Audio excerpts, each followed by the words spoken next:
viendo un pasaje en 2 de Corintios número 4, o sea, si lo queréis tener a mano porque iremos viendo bastantes versículos. El título, digamos, de este mensaje, como veis en el boletín, es parte de uno de los versículos del texto que vamos a ver hoy, que dice: por tanto, no nos desanimamos. Y me gustaría que pensásemos, 2 segundos, en con qué estado nos hemos levantado esta mañana, ¿no? ¿Qué es lo que hemos pensado al levantarnos? Si ha sido, quiero dormir 5 minutos más, o si hemos dicho, como el pastor, que está contento hoy porque es domingo, ¿verdad? Entonces, haciendo esta reflexión, quizá algunos, como he dicho, nos hemos levantado contentos o se han levantado contentos y pletóricos porque hoy venían a la iglesia, pero quizá te has levantado y te has sentido cansado, has sentido que estabas desanimado como para venir, te sentías decepcionado quizá con alguna persona, y quizá sea algo que no solo te pase hoy, sino que te pasa a lo largo de la semana. Entonces me gustaría que pudiésemos ver en este texto pues algunas palabras de ánimo. Y los que estáis contentos, pues que salgáis todavía más contentos.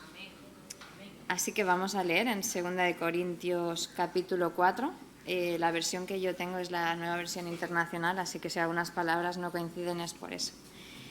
Dice así: por esto, ya que por la misericordia de Dios tenemos este ministerio, no nos desanimamos. Más bien, hemos renunciado a todo lo vergonzoso que se hace a escondidas.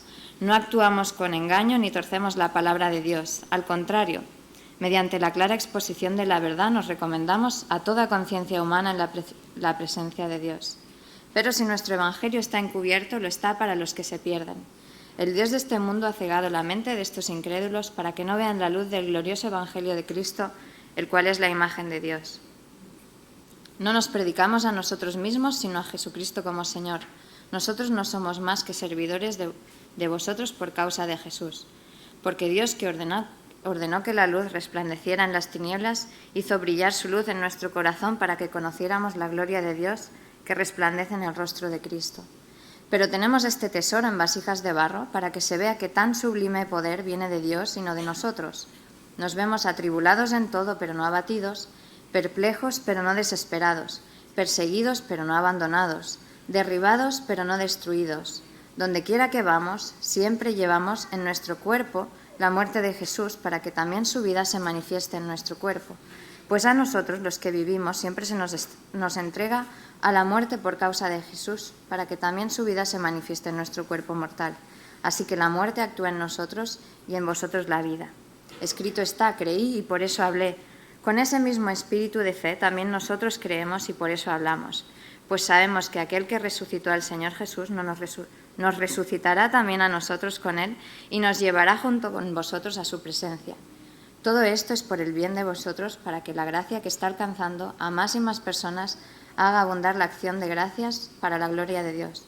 Por tanto, no nos desanimamos, al contrario, aunque por fuera nos vamos desgastando, por dentro nos vamos renovando día tras día. Pues los sufrimientos ligeros y efímeros que ahora padecemos producen una gloria eterna que vale muchísimo más que todo sufrimiento. Así que no nos fijamos en lo visible, sino en lo invisible, ya que lo que se ve es pasajero, mientras que lo que no se ve es eterno. Aunque conocemos el libro que acabamos de leer como la segunda carta a los Corintios, se cree que hubo una segunda carta que no es esta. Entonces sería esta como una tercera carta a los Corintios, solo que no tenemos la segunda, por eso llamamos a este libro Segunda Carta a los Corintios, puesto que Pablo, aparte de escribir varias cartas, también les hizo varias visitas, y esto nos demuestra que Pablo sentía mucho amor hacia esa iglesia, sentía mucha preocupación y tenía la voluntad de conocer cómo estaba su vida como iglesia, su vida espiritual, ¿no? Y en ese momento, en el momento en el que Pablo escribe la carta, parece ser que los corintios, o algunos de ellos, habían rechazado o estaban rechazando el liderazgo de Pablo. Parece ser que la segunda visita no fue tan extensa como Pablo lo había dicho o les había comentado, y algunos estaban como un poquito recelosos con Pablo. Aparte, algunos corintios también se estaban fijando en líderes que hablaban mejor, que quizá tenían más presencia, más reputación, y empezaron a despreciar también las enseñanzas de Pablo. De hecho, reclaman que Pablo se acredite a sí mismo o sea recomendado para que ellos puedan tener en consideración lo que decía Pablo, ¿no? Y entonces es como un poco contrario o ridículo, porque Pablo fue quien, juntamente con Aquila y Priscila, fue quien fundó la iglesia de Corinto. Es como si aquí en Gayola el pastor Martínez, el antiguo pastor Martínez, hubiese tenido que, le hubieseis pedido o se le hubiesen pedido referencias para que en esta iglesia se le hubiese tenido en cuenta, ¿no? Qué cosa más, no sé, más contradictoria, siendo él uno de los que fundó la iglesia. Y además es en esta carta de Segunda de Corintios que también Pablo tiene que defenderse de algunas acusaciones que le estaban haciendo los de la iglesia. Aparte también es una carta de amor, una carta que intenta reconciliarse con estas personas, y bueno, lo vemos a lo largo de todos los capítulos, ¿no? Pero hoy me gustaría, como hemos leído, que reflexionásemos en el capítulo 4, sobre todo en la parte final, a partir del versículo 16, aunque vamos a ir viendo desde el principio. En el versículo 1 dice: por esto, ya que por la misericordia de Dios tenemos este ministerio, no nos desanimamos. Y me gustaría ya parar aquí en el versículo 1, porque dice Pablo que por la misericordia de Dios tenemos este ministerio. Hace ya unos meses, la última vez que pude compartir con vosotros, ya mencionaba el sacrificio y el sufrimiento que requería servir a Dios a través de la historia de Jeremías, ¿no? Del personaje de Jeremías. Y no me gustaría abandonar esa idea, aunque va a ser con otro enfoque, pero realmente el ministerio es algo difícil, a veces cansado, desgastado, ¿no? Y si lo trasladamos a nuestra vida en sí, como personas que hemos sido transformadas por Cristo, también es un ministerio. Y también nos desgastamos, nos cansamos, nos desanimamos. Tenemos una misión, nuestra misión es predicar el Evangelio, ¿no? Y tenemos unas pautas que nos enseñan cómo llevarlo a cabo. Entonces el ministerio en sí, la vida como ministerio, no es fácil. Y quiero que pensemos, por ejemplo, en qué es lo que desgastaba a Pablo en estos, bueno, en sí, en la vida, ¿no? En esta carta vemos reflejada que la frustración de tener que justificar sus palabras, pues percibimos ese tono de por qué tengo que justificarme, ¿no? Pero aún así lo hago. Estaban siendo cuestionadas su forma de vivir y de predicar el Evangelio. Probablemente también Pablo se sentía desgastado por las acusaciones que le estaban haciendo de dar falso testimonio, sobre lo que he comentado antes, ¿no? De también tener que acreditar su posición, tener que defender quién era él, ¿no? Para que tuviesen en cuenta la autoridad que tenía cuando predicaba la palabra.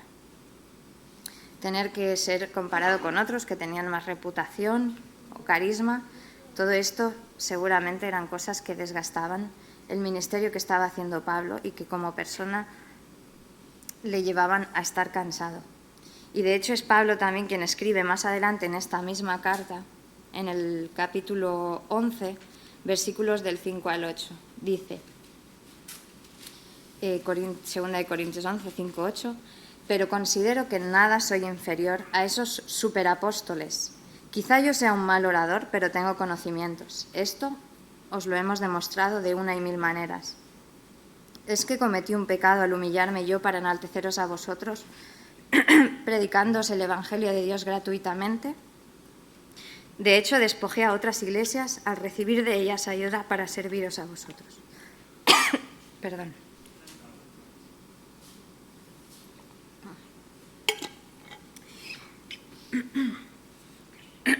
Pablo debía sentirse desanimado cuando una iglesia que él había fundado, por la gracia de Dios, le estaban tratando de esta manera.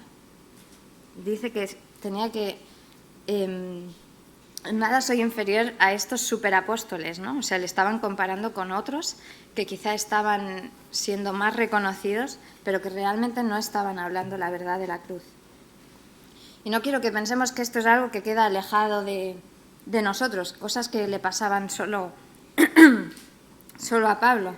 Quiero que hagamos el ejercicio de pensar en qué cosas a nosotros también nos están causando ese desgaste, ¿no? Ese desgaste no solo en el ministerio, sino en la vida también como ministerio. Quizás sea un trabajo que no te gusta, el Señor te ha puesto en tu ministerio, es un trabajo que no te gusta, con personas que no te lo ponen fácil. Quizás sea una enfermedad crónica que llevas arrastrando desde hace mucho tiempo y que te impide servir con el gozo con el que te gustaría servir.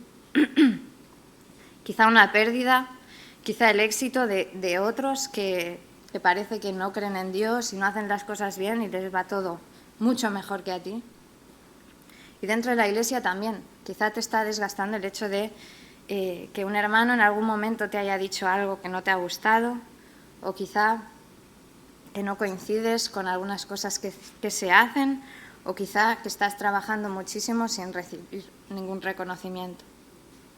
Entonces creo que todos podemos, dentro de la Iglesia y fuera de la Iglesia, experimentar ese desánimo o esas cosas que nos están condicionando y que nos están impidiendo que vivamos la plenitud y el gozo al que hemos sido llamados. Seguimos con el texto, dice el versículo 1. Por esto, volvemos a leer, ya que por la misericordia de Dios tenemos este ministerio, no nos desanimamos. Más bien hemos renunciado a todo lo vergonzoso que se hace a escondidas. No actuamos con engaño ni torcemos la palabra de Dios. Al contrario, mediante la clara exposición de la verdad, nos recomendamos a toda conciencia humana en la presencia de Dios. No nos desanimamos por el ministerio que tenemos, sino que además hemos renunciado a cosas para hacer este trabajo que se nos ha encomendado y nos hemos mantenido fieles a la verdad, a diferencia de otras personas de las que no se podía decir lo mismo, de las que Pablo no podía decir lo mismo, que estaban causando quizá mucha sensación en ese momento y creando seguidores. Y como he explicado hace un momento, conocemos el por qué Pablo escribe lo que escribe aquí en esta carta. Y parece ser que los corintios tenían un poco distorsionada la visión de la gloria y el éxito que realmente daba la cruz. Y en esta primera parte Pablo se ve obligado a enfatizar que su trabajo no es ser importante, no es ser una persona elocuente que gane muchos discípulos, sino que su misión es apuntar a la persona de Jesús. Lo vemos en el versículo 5. No nos predicamos a nosotros mismos, sino a Jesucristo como Señor. Aquí Pablo está diciendo, no me miréis a mí, tenéis que mirar a Jesucristo. Y continúa diciendo en el versículo 6, porque Dios, que ordenó que la luz resplandeciera en las tinieblas, hizo brillar su luz en nuestro corazón para que conociéramos la gloria de Dios que resplandece en el rostro de Cristo. Dios se ha dado a conocer y lo ha hecho en nuestros corazones. No lo ha hecho de una forma superficial, de una forma solo física, sino de una forma profunda, en nuestros corazones. Hemos conocido la gloria de Dios por medio de Cristo y es nuestra misión reflejar esa gloria, pero apuntando siempre a Cristo y no a nosotros mismos. Y a veces algo que también podemos encontrarnos que nos desanima o con lo que nos comparamos son ver a personas, ¿no?, siempre delante, que aparentan una madurez espiritual y un conocimiento de la palabra muy grande. Y vemos predicadores famosos que aparecen en todas partes y pensamos que estamos muy lejos de parecernos a ellos, ¿no?, y que ellos realmente tienen una intimidad con Dios y un conocimiento que nosotros nunca llegaremos a tener. Pero desconfiad, porque el Señor no quiere estrellas, no quiere predicadores o personas que tengan miles de seguidores en Twitter o en Instagram, no quiere que sus predicaciones tengan miles y miles de visitas en YouTube. Eso no es lo que busca el Señor. Dios quiere personas no que destaquen, sino que le señalen a Él. Entonces seguimos en el versículo 7. Dice, pero tenemos este tesoro en vasijas de barro para que se vea que tan sublime poder viene de Dios y no de nosotros. ¿Y de qué tesoro está hablando aquí? Lo hemos visto en el versículo 6, dice, del conocimiento de la gloria de Dios. Ese es el tesoro que tenemos, ¿no? ¿Y qué somos nosotros? Nosotros no somos el tesoro, somos las vasijas de barro que contienen semejante tesoro.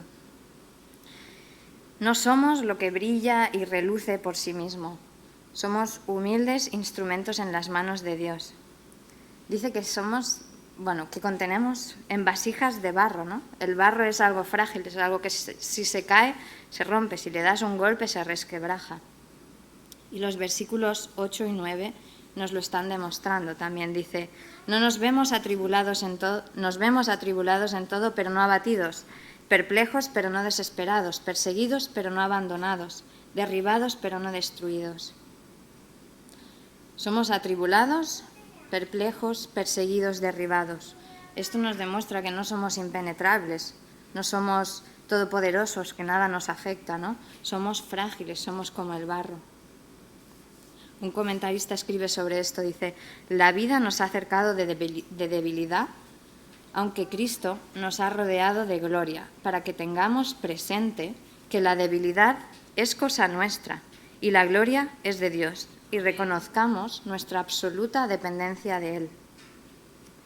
Nosotros como personas frágiles nos atribulamos, nos sentimos abatidas, perseguidas.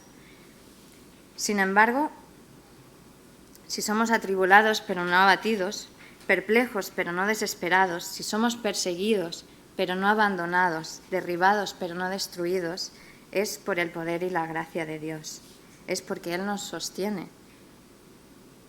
Y si hoy estamos aquí y hemos venido cansados, estamos desanimados, nos desgasta la vida, pero si estamos aquí, si no hemos sido derrotados todavía, es por la gracia y la misericordia del Señor, porque suyo es el poder.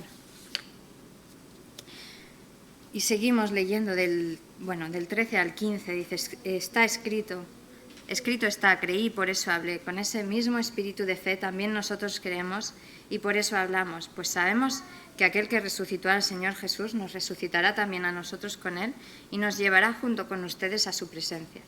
Todo esto es por el bien de vosotros, para que la gracia que está alcanzando a más y más personas haga abundar la acción de gracias para la gloria de Dios. Algo que también vemos de Pablo, algo que animaba en sí a Pablo, es la certeza que tiene de la resurrección. No solo la resurrección de Jesús, sino nuestra propia resurrección, gracias a Jesús. Y no es algo que crea de forma superficial, no es algo que simplemente diga de pasada, que diga una vez, no, lo enfatiza. Y de hecho, en la primera carta que les escribe a los corintios, en 1 Corintios 15, 14, dice, y si Cristo no resucitó, vana es entonces nuestra predicación, vana es también vuestra fe. Si Pablo no estuviese seguro de esta verdad, de la resurrección de Jesús, dice que sería todo una pérdida de tiempo, ¿no? Todo lo que estaba haciendo. No se hubiese sometido a la humillación constante de tener que justificarse. No valdría la pena si no tuviese la certeza de la resurrección. El 15 vuelve a decir, todo esto es por el bien de vosotros, para que la gracia que está alcanzando a más y más personas haga abundar la acción de gracias para la gloria de Dios. También un comentarista dice sobre esto, dice, todos los sufrimientos pasados por Pablo y los demás en el servicio a Dios han sido por amor a la obra, por amor a la Iglesia de Corinto y los que la conforman. Es decir, que Pablo en sí amaba a la Iglesia y le compensaba todo lo que estaba viviendo, todo lo que tenía que justificar. Y llegamos a los versículos 16, y aquí me gustaría enfatizar algunas cosas también. Llegamos a estos versículos sabiendo que Pablo tenía motivos para estar desgastado, desanimado, y quizá nosotros en su situación igual hubiésemos querido dejar el ministerio. No sabemos si fue su idea en algún momento, aunque seguro que tenía muy claro que no era así, pero tenía motivos para estar desanimado. Sin embargo, nos encontramos que en estos versículos los empieza citando nuevamente, como al principio del pasaje, dice, por tanto, no nos desanimamos. Al contrario, aunque por fuera nos vamos desgastando, por dentro nos vamos renovando día tras día. Y dice, pues los sufrimientos ligeros y efímeros que ahora padecemos producen una gloria eterna que vale muchísimo más que todo sufrimiento. Dice, los sufrimientos ligeros y efímeros que ahora padecemos.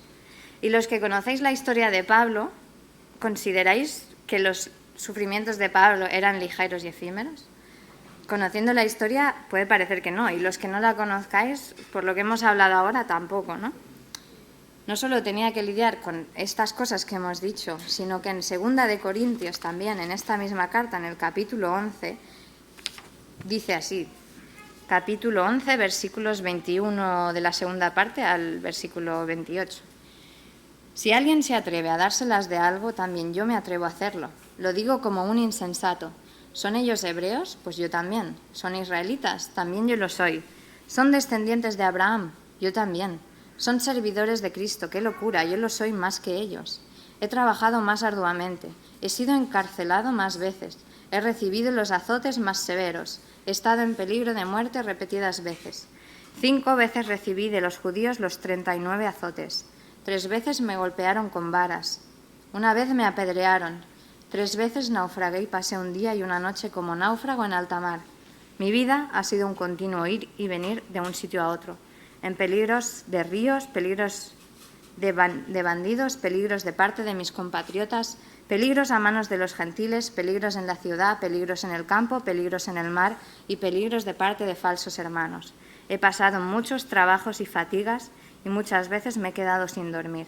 He sufrido hambre y sed y muchas veces me he quedado en ayunas. He sufrido frío y desnudez y como si fuera poco, cada día pesa sobre mí la preocupación por todas las iglesias. ¿Alguien ha vivido todas estas experiencias? Quizá alguna de ellas, ¿no? Quizá hemos sufrido los peligros de falsos hermanos o igual en algún momento hemos sufrido hambre y sed, pero todos, creo que, bueno, al menos me parece que no. Entonces, ¿nos atreveríamos a decir que estos sufrimientos son ligeros y efímeros? Mi sufrimiento esta mañana era ¿qué ropa me pongo? Porque ya no me caben las cosas. Y no es un sufrimiento, o sea, es nada, ¿no? Y claro, lo comparas con esto que dice Pablo y la verdad que obviamente hay cosas que nos hacen sufrir y que nos pesan toda la vida, el sufrimiento.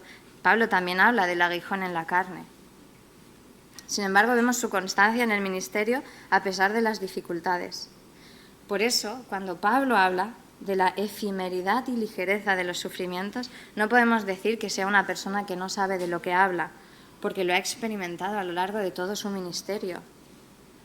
Entonces tenemos que preguntarnos, ¿por qué entonces Pablo dice semejante cosa? Escribe que los sufrimientos ligeros y efímeros que ahora padecemos producen una gloria eterna que vale muchísimo más que todo sufrimiento. No solo lo dice aquí, sino que en la carta de los Romanos dice exactamente lo mismo con otras palabras. Romanos 8:18 dice, de hecho considero que nada se compara a los sufrimientos actuales con la gloria que habrá de revelarse a nosotros. La gloria que habrá de revelarse en nosotros. Y volvemos al versículo 18 del capítulo 4. Así que no nos fijamos en lo visible, sino en lo invisible, ya que lo que se ve es pasajero, mientras que lo que no se ve es eterno. Aquí Pablo está haciendo una comparación entre los sufrimientos de la carne con la realidad de la eternidad. Vuelvo a decir, los sufrimientos de la carne con la realidad de la eternidad. Y Michael Lawson, un predicador inglés, menciona sobre esto, dice que los sufrimientos se convierten en ligeros y efímeros cuando están a la luz de lo que Dios ha planeado para nosotros eternamente. Y sigue diciendo más adelante, nuestro problema es que como cristianos muy a menudo nos quedamos encerrados en el presente y no podemos ver más allá de nuestras propias experiencias. Y dejamos de percibir que Dios está de hecho trabajando en nosotros para lo que ha planeado para nosotros en el futuro. Es decir, a veces nos vemos tan cegados por nuestra situación, por nuestros problemas, que olvidamos que Dios está trabajando en nosotros y lo está haciendo por un futuro que nos espera. Cuando una persona tiene la convicción de que todo lo que sucede está dentro del plan de Dios y forma parte de la causa de Cristo, es capaz de hacerlo y sufrirlo todo. parece algo imposible, ¿no? Pero podemos fijarnos en los mártires, podemos fijarnos en la Iglesia perseguida, cómo pueden llegar a soportar tales palizas a veces, tal persecución. Sin embargo, tienen claro por qué lo hacen, porque ven algo más, ven que lo que están viviendo ahora no acaba aquí. Algo que debemos tener claro también es que Dios nunca nos permite pasar por el sufrimiento sin proveernos de recursos espirituales que nos renuevan cada día. El Señor da la fuerza para que podamos resistir a todo lo que nos viene encima. Los sufrimientos de la tierra se olvidan en la gloria del cielo. Y esto me hacía pensar también en la imagen de un parto, ¿no? Ahora que me queda poco, pienso mucho en ello y a veces es un poco desagradable, pero bueno. Pero el sufrimiento de la madre al dar a luz no se compara con el regalo de tener a tu hijo en brazos. Y esto me lo han dicho todas las madres que he conocido. El parto al final se olvida, pero tu hijo lo tienes. Y eso es algo mucho más maravilloso que cualquier dolor que hayas podido llegar a sentir. Y de la misma manera, cuando estemos frente a la gloria de Dios, todo lo que hemos experimentado, por mucho que nos haya dolido, nos parecerá que ha sido nada, que ha valido la pena. Lo que nos espera es algo que no podemos llegar a imaginarnos, pero que la Biblia nos habla y nos anuncia de lo espléndido que será. La imagen del cielo que tenemos a veces quizá es la que pintan los dibujos, los cuadros o las películas, ¿no? De personas saltando entre las nubes, con Dios sentado en el trono y disfrutando, pero un poco pasivo, ¿no? No tiene nada que ver con eso, es muchísimo mejor. En la Biblia se nos dice que estaremos en la presencia de Dios por la eternidad, estar en la presencia del Creador de la tierra, del Creador del universo, toda la maravilla que eso implica. No habrá más dolor, no habrá más llanto, habrá un cielo nuevo y una tierra nueva, habrá moradas para nosotros, habrá banquete, habrá fiesta, estaremos adorando. Es algo tan maravilloso, o sea, pensar, es que no podemos llegar a imaginarlos. Y Pablo nos anima a tener presente esta realidad y hacerla una verdad en nuestro día a día. Que cualquier cosa que nos pase, tengamos presente que es momentánea. Y por supuesto hay épocas en las que nos sentimos cansados y nos sentimos desanimados. Incluso sirviendo al Señor también nos desgastamos, como le pasaba a Pablo, como probablemente os ha pasado en algún momento. No es una garantía el servir al Señor de que esto no vaya a pasarte. Pero algo que me ha llamado la atención es que en prácticamente todas las versiones que he leído aparecen las mismas palabras sobre el versículo 16, sobre el título del mensaje. En la Nueva Versión Internacional dice, por tanto, no nos desanimamos. En la Dios habla hoy dice, por eso no nos desanimamos. En la Reina Valera del 60 dice, por tanto, no desmayamos. En la Nueva Traducción Viviente dice, es por esto que nunca nos damos por vencidos. Pablo dice, no nos desanimamos. No está diciendo, no nos desanimemos, hermanos. Aquí no está intentando levantar el ánimo. No es algo que esté intentando decir, venga, vamos, que no hay que desanimarse. No, está enfatizando que tenemos motivos de sobra para tener ánimo. ¿Por qué? Y con esto acabo. Porque Dios, en el versículo 6 lo hemos visto, Dios nos ha dado a conocer su gloria por medio de Cristo. No nos desanimamos, como dice en el versículo 7, porque nos ha permitido ser recipientes de ese tesoro, de conocer la gloria de Cristo, por medio de Cristo. No nos desanimamos, versículo 8, porque a pesar de vernos atribulados, perplejos, perseguidos, el poder de Dios es más fuerte y no somos ni abatidos, ni nos quedamos desesperados, ni abandonados o destruidos. No nos desanimamos porque, versículo 10, porque la vida de Cristo se manifiesta en nuestros cuerpos. No nos desanimamos, versículo 14, porque sabemos que resucitaremos con Cristo. No nos desanimamos, versículo 17, porque la gloria de Dios ha de manifestarse en nuestras vidas por toda la eternidad. ¡Qué maravilla, toda la eternidad! No nos desanimamos porque nuestra esperanza no está en las cosas de la tierra, sino en las cosas eternas que el Señor tiene preparadas para los que le aman. Así que te animo a tener estas cosas en cuenta cuando tengas un mal día, cuando pienses que tu vida está siendo un desastre o cuando no veas la salida. En cualquier caso, si te está pasando eso, también te animo a que hables con algún hermano que pueda ayudarte y que pueda transmitirte y contagiarte la alegría y el ánimo de todas estas cosas que hemos dicho. Así que el Señor os bendiga.